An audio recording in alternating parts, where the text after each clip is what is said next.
Hola amigos, Jason from YapaTree here. Today's video is just a tiny glimpse of a small part of Cuenca Festival, our annual celebration of independence. Not sure if you can hear the background thumping noise, and it's everywhere in Cuenca right now. It is quite the party. And this year marks the 203rd year of Cuenca's independence, and the city is alive with excitement, dancing, parties, art, and just generally brimming with culture. With over 400 events, there's certainly something for everybody, including families. Now, obviously, we cannot go to every single event, and today's video really only focuses on one main event, the FAAM Artisan Festival, nestled along the banks of the Tomebamba River, just by the Side Up Museum. They generally produce a calendar of events just like this one, so you can plan your festival. It's 72 pages long, so happy reading. Download links are in the description. And as a little bonus, or dare I say, yapa, we've also got some clips from the legendary Ecuadorian band Cruks and Karnak, who reunited for the very first time in 17 years. It's going to be a bangin' time. Vámonos! Hang on, before editing this video, we also managed to check out the area around Parque Calderon, including an exhibit from artist Alberto Soriano. It's at the end. I hope you enjoy.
We love the artisanal fair because it attracts visitors and artists from all over Latin America. It's a market lover's dream. I know my parents would be like kids in a candy store, and as I am, I guess as well.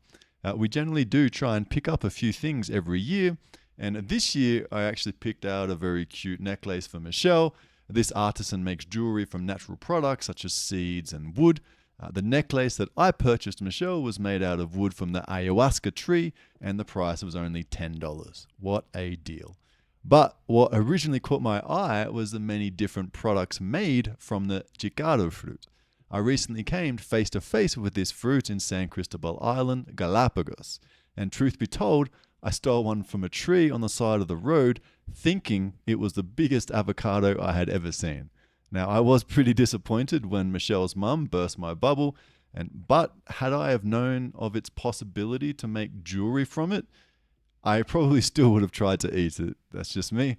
But now Michelle has a very nice token of our time at this year's Cuenca Festival.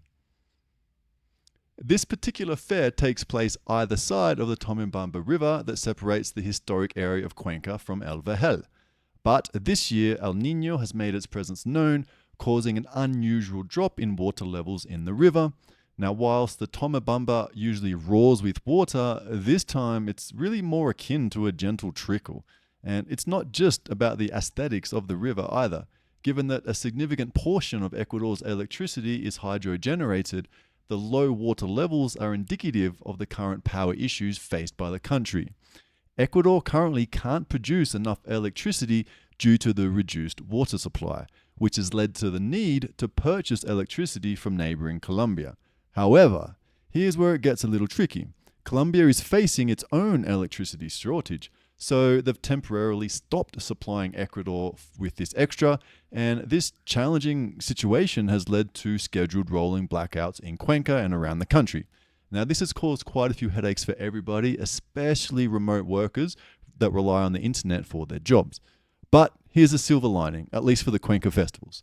The Ecuadorian government recognized the importance of the Cuenca Festival, and to ensure that it's not interrupted, they've put a pause on the rolling blackouts from the 2nd until the 5th of November.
Here's an interesting artisan. Alessandro from Burning World Pottery has made the trip from the Manabí province to be here. Alessandro is an expat from the US and he makes exceptional ceramics, including his famous magic wine cups, which are claimed to help prevent hangovers. Now, I am yet to personally test this claim, but I think I might be due to give it a good crack. Now, we've previously written about Alessandro when he came for a previous festival, and I will provide a link to this in the description so you can learn more about him and his work. Now it's time to unveil my favorite purchase of the day, a ceramic plate from the Pastaza region in Ecuador's Amazon. It's handmade by women native to this area, and the plate features a lovely depiction of the sun and the moon in the form of a face. The level of detail is fantastic, and it only costs $20. Kinda ridiculous for the handmade quality and design. Now, not sure whether it's for the home or office. Perhaps keep your eyes peeled for it in future videos. Here's another little extra, or yapa. We decided to check out the streets surrounding Parque Calderón.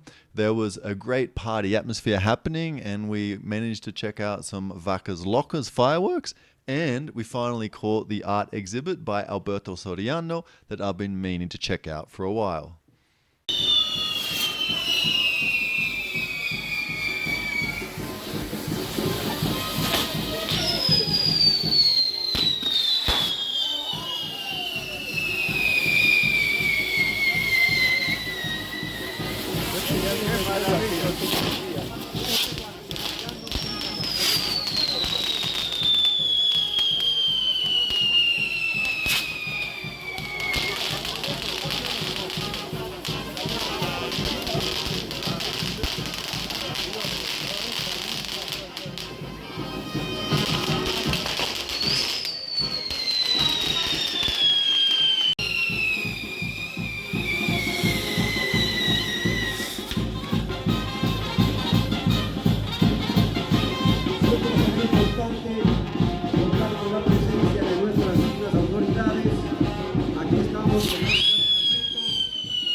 You idiomaters would most likely know Alberto Soriano's works, as he has been a resident artist at Idiomart for many years. He is a very popular artist, and he also teaches some art classes too, so if you're interested, do feel free to get in contact. I'll provide the details in the description. He's also just a lot of fun with a very playful sense of humor.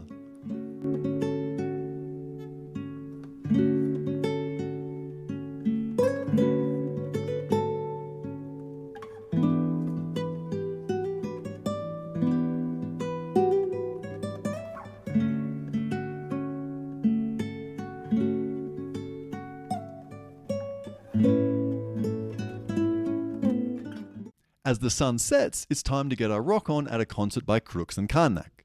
This one was all Michelle's doing. It was her favourite band growing up, and she really wanted to see them play for the first time in 17 years. It was a very big deal for her, but as fate would have it, she was sick, so I went with 2 of our kids. It was their first time visiting a rock concert and my first time seeing this band, so we were all experiencing them live for the first time. Now, the only catch was that the concert started over 3.5 hours late. But as they say, good thing comes to those who wait, and we're really glad that we did. I struggled to mouth my way through the lyrics, but I'm pretty confident that I was the only one, as everyone else around me was singing along and generally just going for it, having a blast. Our kids had their first rock concert experience, and it was an unforgettable one.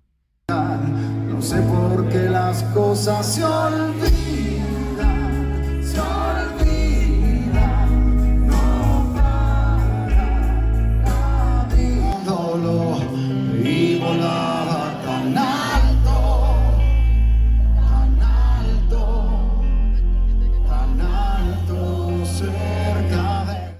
Now that you've joined us on this incredible journey through the Cuenca Festival, we have a special invitation for you.